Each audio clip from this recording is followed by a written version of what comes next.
Že stoletja na Krasu pripravljajo kraške mesne specialitete.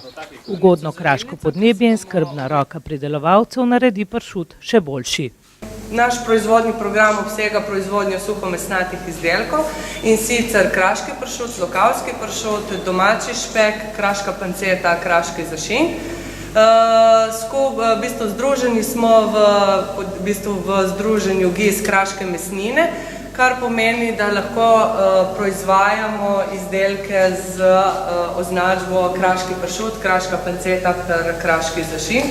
To so izdelki, ki so geografsko zaščiteni, kar pomeni, da celoten proizvodni proces mora potekati na tem območju Krasa, ki je točno definiran. Kraški pršut, ki ga uvrščamo med najprestižnejše slovenske proizvode, je znan po svoji visoki hranilni vrednosti, bogati z beljakovinami. Skrivnost je v nežni aromi in intenzivni rubinasti barvi, ujeti v tanki, sočni rezini kraškega pršuta.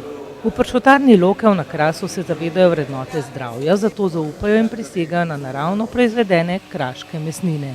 Izdelkom ne dodajajo barvil in umetnih snovi, zato pri soljenju uporabljajo samomorsko sol piranskih solin brez vseh dodatkov. To poteka, kot sem že rekla, pri nizkih temperaturah od 1 do 3 stopinje. Po 14 dneh pršute vzamemo iz soli in jih obesimo tako na špago in na taka vešala, in potem v teh vešalih potujejo čez celoten proizvodni proces. Pršute zamažemo, tako kot recimo zgleda tukaj, zamažemo prednjo plast in še vedno pa pustimo en del nezamazan, da pršut še vedno izhlapeva voda iz njega. Naša svinjska stegna, ki preden grejo pršuti ven, jih tudi pregledamo, in sicer pregledamo jih s konjsko kostjo, in sicer na najbolj kritičnih mestih, kjer bi lahko v bistvu prišlo do kakšne neustrezne senzorike, kakšna recimo žila, ostanek žile, pa tam tudi neprijeten vonj. Tradicijo prenašajo iz roda v rod, načrtujejo pa tudi razširitev proizvodnih kapacitet.